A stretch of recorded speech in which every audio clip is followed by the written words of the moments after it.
Hello again. This is our last video for our single taxpayer series. Reminder again, if you haven't subscribed, please subscribe. Thank you. So let's get to it. Yes, for the our subject is a single, low income, the same example, 15,000.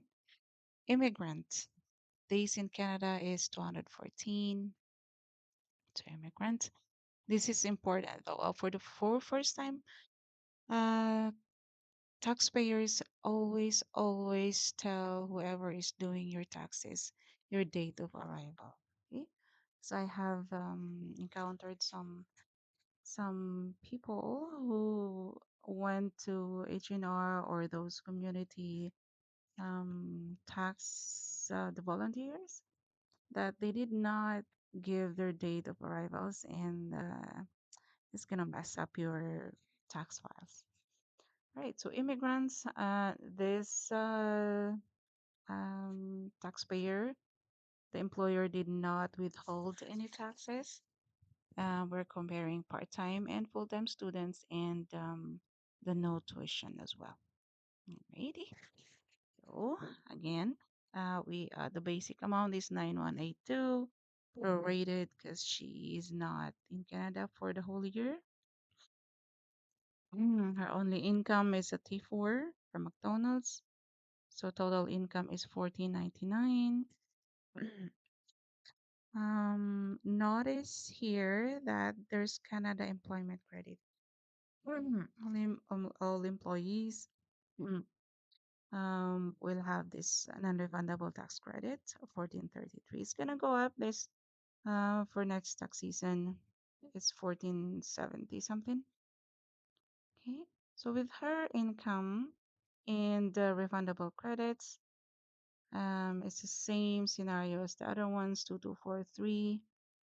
But then, okay, her non-refundable tax credits is only 1646. So we will deduct that to here, and we get 597.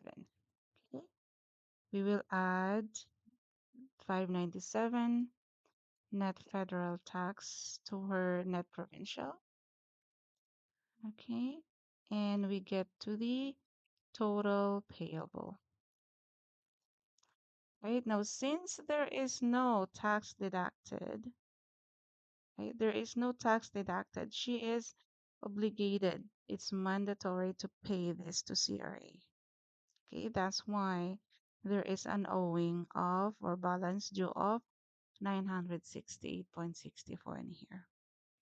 Okay, because the employer did not deduct anything at source. Okay, so she has to pay that 968. That's why there is an owing because employers did not deduct anything. Okay, now second scenario here, we have the full-time student. She paid 8,000 tuition. Okay, again same 214 days. Basic amount is 912. Okay, employment credit, but she has a tuition. Okay, part of her tuition she can claim it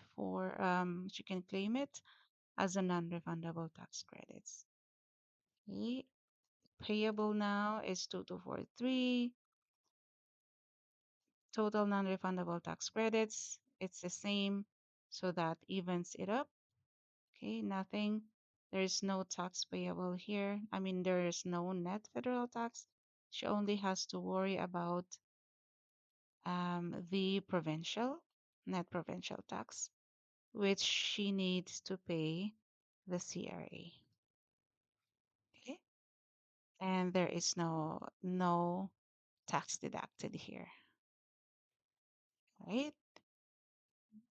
Good thing there is even if she used some of her tuition, this is what she contributed. I mean, she paid for tuition, right? She's allowed to use 3983 as non-refundable tax credits, and there is a carryover amount for future years. 4016.68. Right? Now our next example is okay, did not. This is she paid 200 tuition and part-time student. Okay, right. So this one here, we are going through the tuition amounts, which is 2100. She's able to use all that. Okay. Total non-refundable tax credits for her is 1961.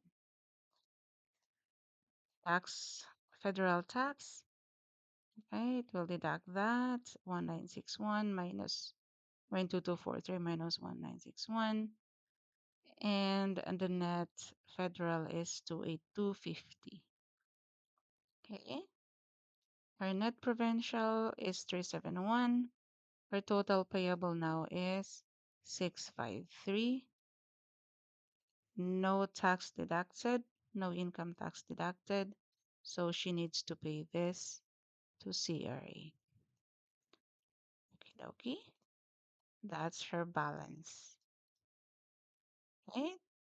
And since she used up all her tuition, right? She used up everything right here. Okay. There's no more tuition available for future years. Zero. Okie dokie. I hope it is clear. If you have any scenario that you want me to run, just let me know. Message in my YouTube channel, and I will gladly do it. Okay. I think that's all for it, and thank you for watching. Please don't forget to subscribe. Have a good one.